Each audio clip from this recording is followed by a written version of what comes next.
koonkan aadmiga jooga qof kasta kurbadiisiyo kaskiisuu hadlayaaho dadku waa kalamaan haddii aad kululaato halla boodin ka shee kaalintaada ka qaado dadku waa kalamaane wixii kula wanaagsan qaar baa kohanayee ha kasoomin dhegayste dadku waa kalamaane intaasi waa kaftan waanee markanna ku soo dhowaada xubintii kalamaan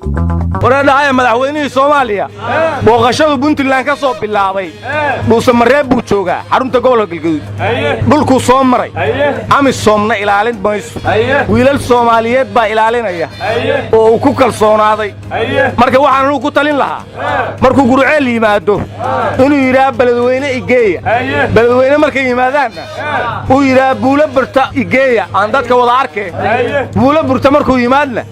inuu yiraahdo reer jawhar ka gudbi maynee jawhar igeeya bal hadduu de jawhar yimaadna muqdisho waa watanba saasaan ku talinayaa mar baad intaas lugaha ku soo maray bal cadna ha soo maray saaxiibo see lugooyada maxaa waadiga sababtuna waxay tahay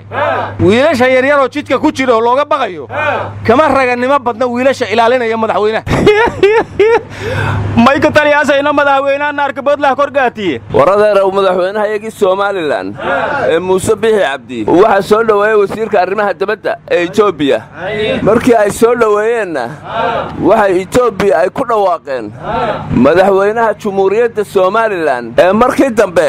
ayaaba reefas galeeno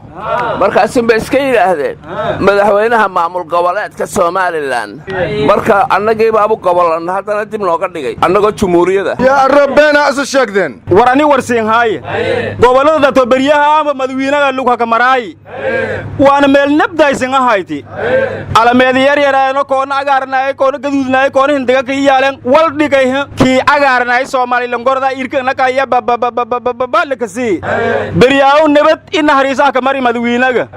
waana maylka tartamay sidii madaxweynaha la handhowaay lahaay aleemo qoyn la handhowaay lahaay he ma yaraanan usbeela asal jama kuroysidaas dooni mayna haanas ma ku tabaayaan gaalkaay dooni mayna markoo amarti dhuus maraabna muddi lahayti dooni mayna lahayti hatta geeka adaadi ka teegan dooni mayna wallahi aan doonaynin oo billahi aan doonaynin yeeli mayna wallahi aan yeelaynin oo billahi aan yeelaynin yeelaynin warnamiya horta dadaal madaxweynaha handhowaayeen laakiin dooni mayna ma dhaafo korang miya usmay kanini ang nagatay dooni mayna war adeer weydaan fahmayne Soomaaliland bay doonayaan shaqfir waliya hoy aku haystamooni waliya hu fahilab gaadna mahelaaye war ahlu sunna waxay dhaheen ciidankani maanta laga bilaabo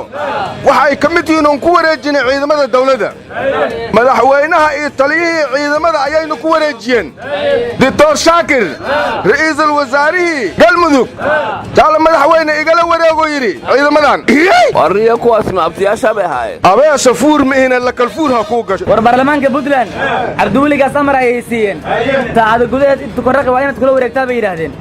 wariya hadalkaasi hawl yara goorma beer la fayeeshay war Muuse Bixi Cabdi weligaas Itoobiya buu yeertay baarlamaan muxuu sheegayaa korbaaba laga amraa iyaga dhane waa hadal Ingiriisku annaga waa aqoonsado British Land baanu nin kasto ismaqiiqo hadal muunad la sheego jeer mucaarad ahaaba markii loo marxabeeyo madax aadmi ka yeesho maskiin buu ku dambayn maskiin war Donald Trump maskiin maaha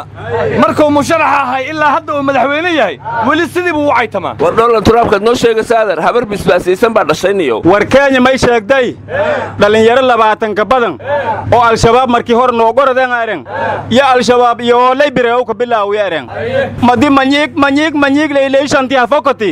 kobtay waata dhilaashkay waaka ka fokadan yahanin harooden kiyan reer dhalinyarada library jaamacada ka baxeen leeyin war shabaab waa ku saxay taas dan shabaab brain line anayna brain line war magaalada maamulka gobolka Banaadir shirkii dib u dhacay waxay yiraahdeen 28ka bishaana la qabanaa masiirka magaalada Muqdishona waxay dhaheen meel la saaraa metelaadna waa yeelanaysaa madaxweyne taabid oo ku dhawaaq ya arro taabid waxaan kala asnay daba iidani khadela kumara madakahayo daba iidani khadela kumara madakahayo war askari yahuudiya ayaa nin Falastiini xabad ku dhuftay ma taasa cusub warkaan naga dhaxgalin dhageyso markaa kadib gabar Falastiiniya ayaa askariga yuhuudiga ahay dharbaxsho labadaynood goys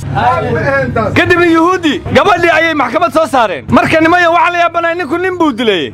gabadhuna ninkii bay dharbaxday dilka ma dharbaxyada ka quwad weyn naga aamus wada maxkamad lama yira waxaas afduuba la yiraahdaa waa la afduuba gabadha ma tiraay wariya maskiinga maskil foolale shirka magaalada muqdisho miyaa Soomaaliland lagu macsuumay allow in laga gugub waa Soomaaliland nimayo adig wax ma ogtiin wadiyaa hoy maskiina la yidi tamila magaluna noo wata ilaha uma khan wadiyaa walaal madaxweynaha dalka Zimbabwe waxa la yiri qofkii raba inuu la kulmo $10 buu iska bixinaya dabeedna waa la kulmaya tolo ma dhakhtar buu noqday bay ka soo kala naafacaya madaxweynaha Zimbabwe aan kulmo beeshan diiwaan ma ambal masdiin way oo ambal masdiin bedela war $10 hadii lagu galayo annagu 20 waa dhiibayna hadaan la kulmayno wariya 20 ka qiidan ko shahad liku weydiyo wariya mas'ala garuunku duuban wariya waalidii niyad bilowday raqiista hayde ordaa naga taga xira يا ما نادي لذا